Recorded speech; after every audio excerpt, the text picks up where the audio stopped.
Ty Banks, coming out of high school, was ranked the #1 defender in the 2023 class. In his first 5 games, he has proved this ranking and has emerged as one of the top lockdown defenders in the country. The 6-foot, 200-pound product out of the Western Reserve Academy plays a patient style of defense while also being able to deliver a big hit. The short, stocky defender style has shown in recent years to be the best cover guys in the country, from players like Ajax Zapitello to Giles Harris. Ty Banks is also unique in the fact that he's extremely comfortable handling the ball in push and transition. Banks was faced with the daunting task of guarding Pat Kavanagh in their game against Notre Dame. The freshman rise to the occasion and held Pat to only 1 goal. Today I'm going to show you what makes Ty Banks so good and why I'll be talking about him for the next 4 years. Here's our first clip. Now Pat Kavanagh behind the cage with under 4 to play in the first quarter.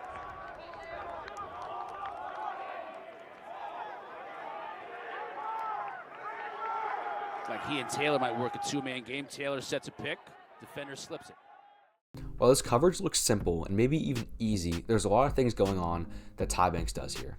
To start, Banks stays in a low stance the entire time that Pat is dragging him, even when it doesn't look like Pat is going to dodge. Pat beats so many defenders because he runs casually, like he isn't going to dodge, so defender will relax. Once Pat sees this, he initiates his dodge. Banks is sitting in a low stance the entire time with his chest up, and he's shuffling with him in order to keep his hips square. When Pat initiates his dodge, Banks stays in a slight trail position, ready for the rollback. When Pat does roll back, Banks is extremely balanced and senses the pick to his left. He takes a wider angle because Pat isn't a shooting threat, allowing him to regain steps. Pat passes it and then receives it again at X in the 2-man game. Banks senses the pick and moves back to become level with it, allowing him to get under. Generally, when you're playing from X, getting under picks is your best friend because the attackman isn't an immediate threat. Here's our next clip. Scored 16 goals last year. Jalen Seymour, a junior now at 6'4", loads of potential.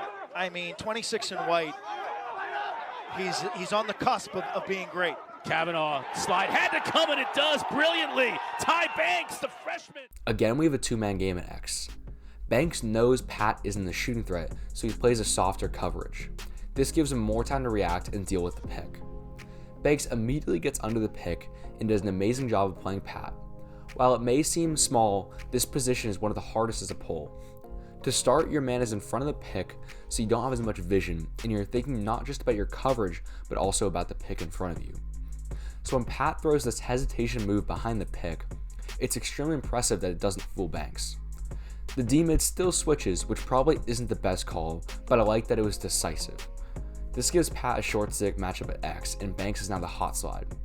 Banks primes himself with a head on a swivel and his stick on his man, so he knows where he is. He slides early because it's a short stick D-mid at X. What he does an amazing job of is sliding with his stick up. This blocks the passing lane and Pat's vision, causing him to freeze up.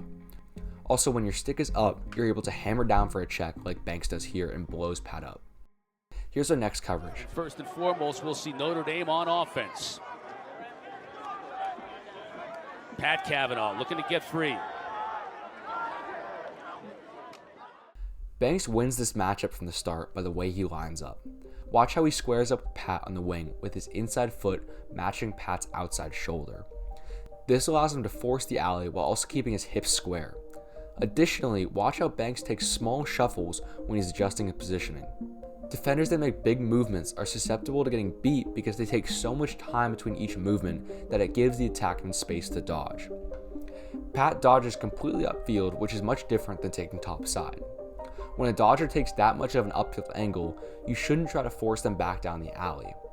Banks does a good job of staying with Pat as he sweeps across the top, but notice how he isn't trying to send him back the other way.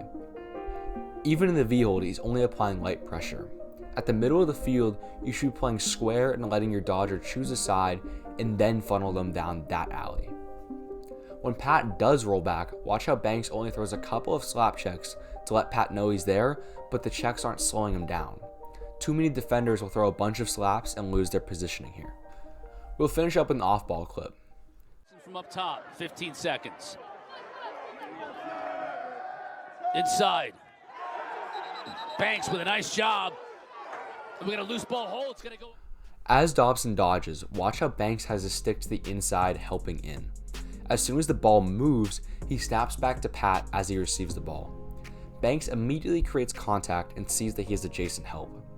What he does a good job of is transitioning to the other side of Pat's body so he can force him into his teammate. Since the other pole came in, Pat tried to roll the other way, leaving his stick extremely vulnerable, allowing Banks to throw the takeaway. I'm excited to watch Banks over the next couple of years, and his potential is through the roof for his college career. Thank you so much for watching. Please like and subscribe for more film breakdowns.